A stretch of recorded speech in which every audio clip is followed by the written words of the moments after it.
Here we are assembling the mold. We're showing this, and for the mold, firstly we need to prepare the mold base and the components. We're manufacturing the mold base and manufacturing the component, and then we mention all the components, include the mold base. After this, we will assemble the molds.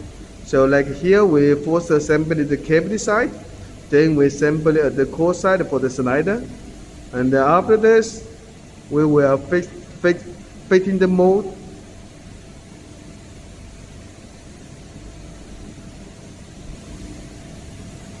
So for the slider, we will assemble the slider. We check all this flat and we assemble it.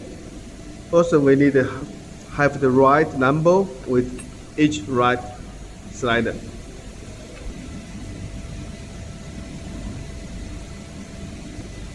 We fix the screw for the slider.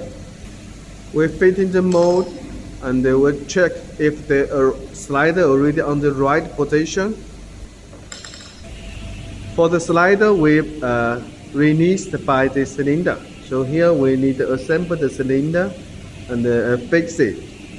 So now we fix the cavity side with the core side together.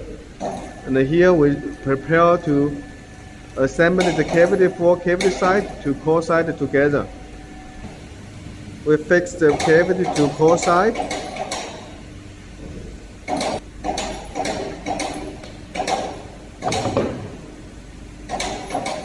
Now we assemble it and fix it well and fitting well. Thank you.